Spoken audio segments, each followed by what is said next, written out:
Bonjour à tous, bienvenue sur Échecs et Pédagogie. Salut Laurent. Salut Romu, salut à tous. Alors pour votre étude du week-end, on vous propose une composition de Speckmann.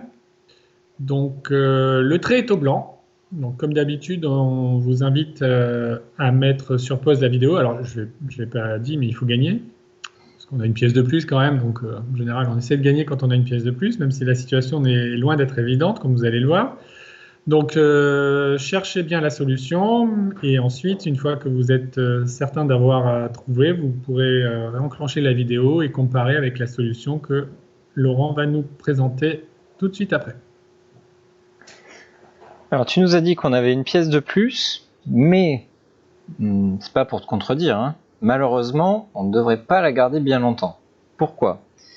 Parce que tout simplement nos deux pièces sont attaquées par les pions H5 et C3, et donc conserver cette pièce d'avance va être a priori impossible. Donc sur quoi est-ce qu'on va essayer de s'appuyer si ce n'est pas sur notre pièce d'avance? Eh bien, on n'a pas beaucoup d'autres atouts que le pion H6. Alors vous allez me dire c'est déjà pas mal d'en avoir un, mais ce pion passé c'est finalement notre seul atout, sachant que notre pièce d'avance ne peut pas être conservée, on ne peut pas la faire fructifier.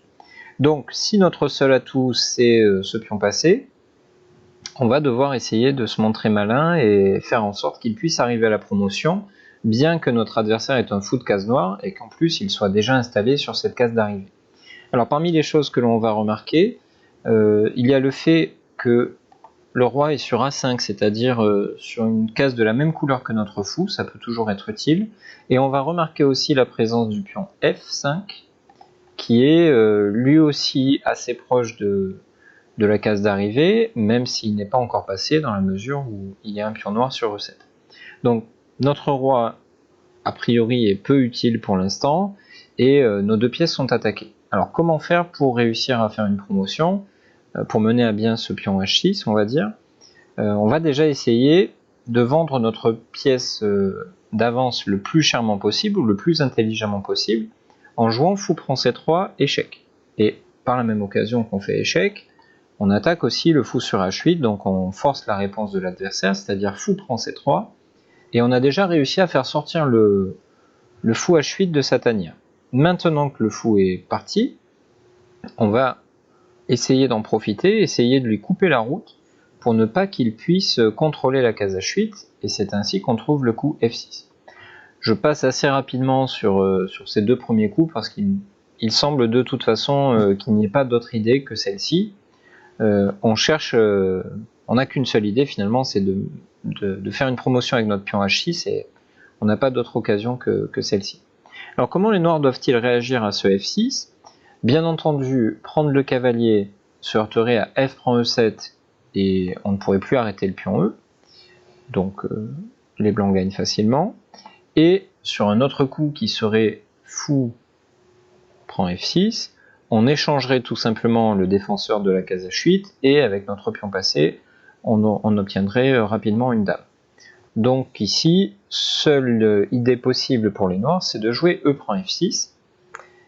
Et arrivé dans cette position, Romu, on se dit que les blancs ont eu une idée intéressante de vouloir fermer la diagonale de ce fou C3. Malheureusement, il faut deux coups au pion pour arriver sur H8 et un seul coup au noir pour réveiller le fou et défendre H8. Alors, comment pourrait-on faire pour faire fonctionner cette idée malgré tout? Alors effectivement, il va falloir donc faire en sorte d'empêcher les noirs d'ouvrir la porte au fou C3 qui aimerait bien contrôler la case H8. Donc pour cela, j'imagine que l'on va utiliser notre cavalier, puisqu'on n'a quand même pas beaucoup de pièces à disposition. Le pion H6, on a bien compris que lui devait nous faire gagner la partie. Le pion F2, on ne voit pas trop à quoi il pourrait servir dans cette optique-là. Et donc on a le cavalier en G4 et le roi qui est susceptible d'attaquer le fou C3 qui, on l'a bien compris, était la pièce maîtresse de la défense des noirs. Donc j'ai envie de dire que le premier coup qui vient à l'esprit, c'est roi D3 qui pose une question à ce fou pour voir où il peut se déplacer sur la diagonale. On voit que la case E5 n'est pas possible, puisque justement le cavalier G4 pourrait capturer ce fou et ainsi permettre au pion H7 de filer à dame. Donc ça serait déjà une bonne nouvelle. Si les noirs capturent le cavalier, je vais y arriver, en G4, alors on peut faire H7 pour menacer dame. Et le seul coup qui empêche dame, c'est F5. Mais là, bien sûr, le fait d'avoir joué roi D3 au préalable apparaît comme étant très utile, puisqu'on fait roi prend C3 et on gagne la partie. Exactement. Ouais.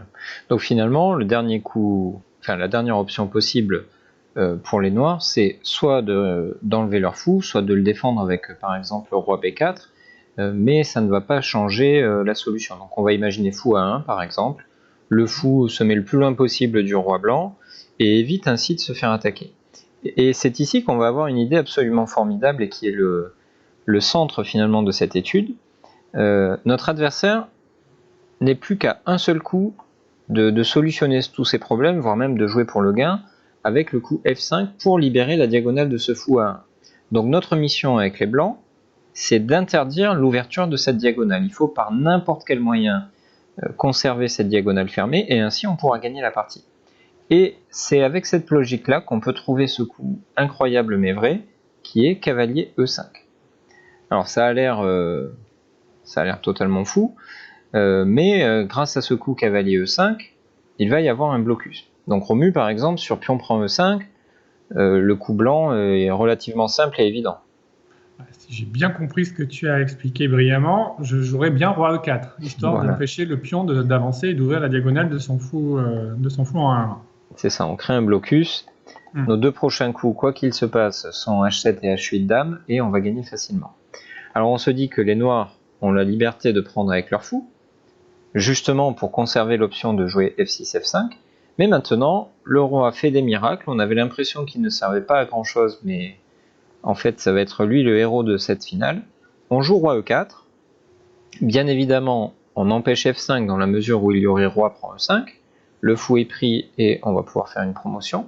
Et si le fou cherche une nouvelle fois à se soustraire à l'attaque du roi par fou A1, eh bien on a gagné le temps nécessaire pour jouer roi F5, un petit peu à l'image de ce que tu nous as montré sur F prend E5, roi E4. On a cette fois-ci le roi sur F5 qui bloque le pion F6 définitivement, et à nouveau nos deux prochains coups sont H7 et H8. Donc l'impossible a été réalisé, c'est-à-dire que dans la position initiale, le fou était sur la case de promotion et il semblait difficile de l'en déloger, et non seulement on l'a délogé, mais on a aussi réussi par des moyens incroyables à bloquer sa diagonale et l'empêcher de revenir en défense. Merci Laurent pour toutes ces explications, une étude très jolie. C'est un thème qu'on a déjà rencontré, je pense, dans d'autres études, mais c'est toujours sympa de le rencontrer et de bien comprendre que, en fait, un pauvre petit pion passé à 2 cases du bonheur suffit parfois pour gagner la partie s'il est bien aidé par son propre roi, malgré un avantage matériel assez conséquent pour l'adversaire. Donc, en tout cas, merci Laurent pour toutes les explications. On espère que cette vidéo vous aura plu. Si c'est le cas, n'hésitez pas à la liker, à la partager autour de vous, bien évidemment, à nous faire vos retours. Toujours avec plaisir qu'on y répond. Abonnez-vous à la chaîne si ce n'est pas encore fait. Et bien évidemment, on vous donne rendez-vous très vite pour d'autres publications. Au revoir. À bientôt.